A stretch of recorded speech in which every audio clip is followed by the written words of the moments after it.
Rising chemistry में स्वागत है आपका। तो बच्चों, आज हम केमिकल काइनेटिक्स का सेकेंड लेक्चर लेंगे और आज का हमारा टॉपिक रहेगा अभिक्रिया की दर। अभिक्रिया की दर।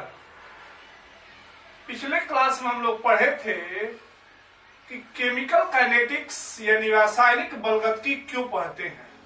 उसके बाद पढ़े थे कि रासायनिक अभिक्रियाएं दो प्रकार की होती हैं, मंद अभिक्रिया और तीव्र अभिक्रिया। तो आज हम लोग का टॉपिक है अभिक्रिया की दर। इंग्लिश होता है rate of reaction. Rate of reaction.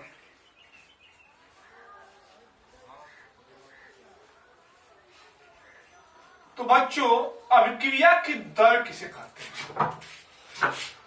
अभिक्रिया की दर कहते हैं कि कोई भी अभिक्रिया हो रहा हो और वह कोई भी अभिक्रिया हो, तो कोई भी अभिक्रिया होता है तो उसमें बनता है किससे? तो अभिकारक से बनता है उत्पाद। अभिकारक से बनता है उत्पाद।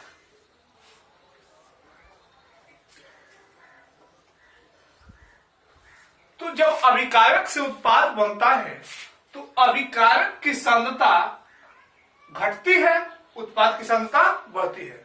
जिससे अगर चीनी और पानी को मिलाए तो चीनी और पानी की सांद्रता कम होती जाएगी और शरबत की सांद्रता अधिक होती जाएगी। तो बोला जाता है डिफिनीशन इसका कि एकांक समय में अभिकारक या उत्पाद, एकांक समय में अभिकारक या उत्पाद की सांद्रता में परिवर्तन की जो दर होती है उसे ही क्या कहते हैं? अभिक्रिया की दर कहते हैं। एकांक समय में अभिकारक की सांद्रता कितनी घटती है या उत्पाद की सांद्रता कितनी बढ़ती है, उसी को हम लोग क्या कहते हैं? अभिक्रिया की दर। यानी एकांक समय में अभिकारक या उत्पाद की सांद्रता में परिवर्तन की दर को क्या कहते हैं? अभिक्रिया की दर। यानी अभिक्रिया की जो दर होती है उसको हम लोग डिनोट करते हैं स्मॉल आर से। एकांक समय मतलब डेल्टा टी। अभिकारक या उत्पाद की सांद्रता यानी डेल्टा। सांद्रता में परिवर्तन यानी डेल्टा कॉन्सेंट्रेशन, यानी सांद्रता में परिवर्तन की दर को क्या कहते हैं? अभिक्रिया की दर कहते हैं। यही से डिफिनीशन देखते हैं। एकांक समय में अभिकारक या उत्पाद की सांद्रता में परिवर्तन की जो दर होती है उसे क्या कहते हैं? अभिक्रिया की दर कहते हैं। अब इसका मात्रक क्या होता है? इसका मात्रक होता है, अभिक्रिया की दर का मात्रक होता है R इक्वल टू होता है, सांद्रता का मात्रक होता है मोल पर लीटर, मोल प्रति लीटर, और डेल्टा टी का टाइम।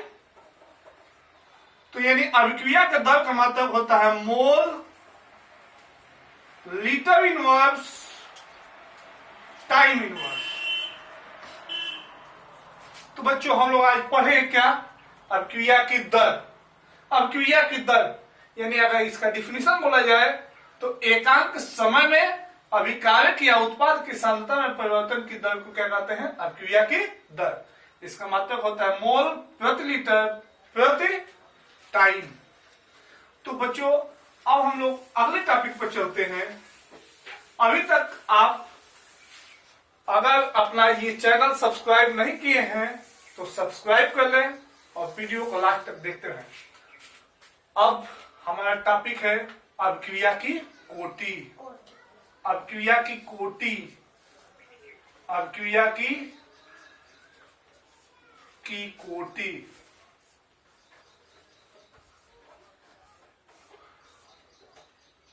अभिक्रिया की कोटि।